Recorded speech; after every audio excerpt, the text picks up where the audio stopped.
This is the story of the lantern's final light.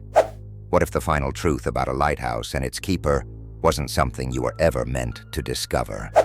Stop scrolling and immerse yourself in a tale of mystery, betrayal, and the unbreakable bond that spanned life and beyond. It all began on the rugged coastline of Berryweather Cliffs, a place where the sea endlessly tossed upon the blackened shores, and the winds made even the bravest souls shiver. At the forefront of this hostile landscape stood the Berryweather Lighthouse. Centuries old, its light sliced through the unnerving fog, warning ships of the jagged rocks below. Locals whispered rumors of the lighthouse being haunted, claiming they'd hear faint cries when the winds howled. Most dismissed it as superstition, or the wind playing tricks, all except for Henry Crow, the lighthouse keeper. Henry was a recluse in his late 60s, with piercing gray eyes that looked as though they had seen too much of life's storms. He had tended the light for over 30 years. The townsfolk gossiped about his solitary existence, speculating whether loneliness had driven him mad. But Henry wasn't just guarding the light. He was hiding something terrifying and otherworldly. A lantern, unlike any other. To the outside world, it appeared to be an ordinary object, blackened brass, with intricate carvings so faint they'd be missed if you weren't scrutinizing it up close. But this wasn't just any lantern. It was imbued with an ancient and malevolent force. The stories of its origin varied.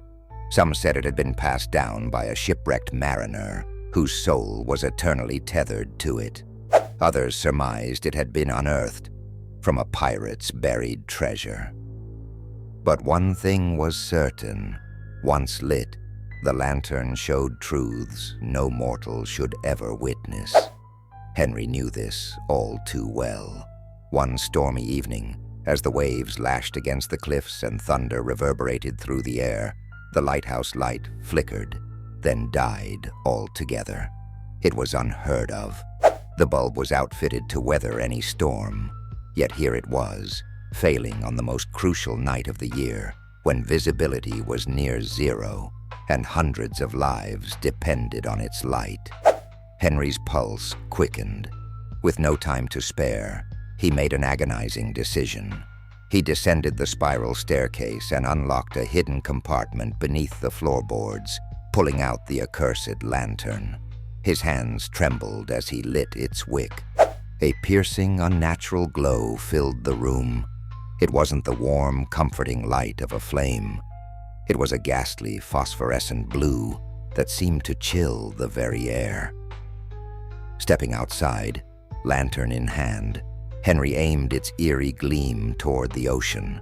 At first, the light merely illuminated the raging waters. But then, there it was, a massive ship sailing straight for the cliffs. Henry's stomach clenched. Despite the beacon's warnings, many sailors had failed to navigate these perilous waters successfully. But this wasn't just any ship.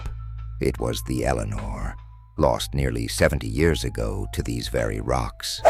The ship was supposed to have sunk to the ocean's depths, taking with it 112 crew members and countless untold treasures. Yet here it was, approaching with spectral grace, its crew no longer alive, but phantasmal forms shrouded in mist. The tallest figure among them walked to the bow, making himself visible through the lantern's light. Draped in a soaked captain's coat, his hollow eye sockets bored into Henry's own. Henry gasped. It was Captain Elijah Burke, whose body was said never to have been recovered. Burke raised his hand, and though his mouth didn't move, Henry heard his voice clearly in his mind. "You still carry it," the voice echoed. "You think it hides your guilt, but it only anchors their pain." Guilt. That one word drilled into Henry's soul like a relentless wave breaking against a rocky shoal. The secret he had locked away for 3 decades threatened to overwhelm him. Henry hadn't merely stumbled upon the lantern. It had been given to him years ago by Captain Burke himself, moments before the cursed ship sank. "Don't let our sacrifice be in vain," Burke had told him, his voice quivering as seawater surged up around them. "Keep this lit and remember us." But Henry forgot, or rather he tried to forget. He locked the lantern away, vowing never to light it again. He had hoped to bury the past, to erase the memories of that fateful night. Yet the lantern remembered. It had always remembered, and now Captain Burke and his spectral crew stood before him to remind him of the debt he could never repay. "Why have you returned?"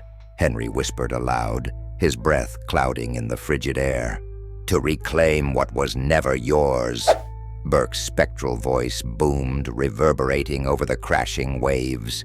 "The lantern belongs to the tide, not to you. You keep it, and we are lost. Give it back, and we may rest." Tears streamed down Henry's face. For years, he had convinced himself he was protecting the town, safeguarding their future by imprisoning the maledictive object. But in doing so, he had bound the spirits of the past to endless torment. Slowly, he raised the lantern high above his head and hurled it into the ocean. The moment it hit the water, a blinding surge of blue light erupted from the waves. Burke and his crew vanished, the ship dissipating into the mist one final time. The lighthouse's main light suddenly blazed back to life. Henry collapsed to his knees, overwhelmed with relief and remorse. His heart, heavy with its burden lifted, finally gave out beneath the stormy skies. When morning broke, the townsfolk found Henry outside the lighthouse, lifeless, but with a peaceful expression. The ocean had receded, calmer than anyone had ever seen, as though it too had made its peace. Legends of Henry Crow spread far and wide, with some claiming that on the stormiest nights, a fleeting blue glow can still be seen swirling near Berryweather cliffs. And if you're ever close enough, you might just hear faint whispers echoing through the winds, telling the tale of the lantern's final light. Now here's the question for you. If you were Henry Crow, would you have kept the lantern or given it back? Let me know in the comments. Thanks for watching. Subscribe to Daily Scary Tales for your daily dose of fear and fascination. Dare to join us again.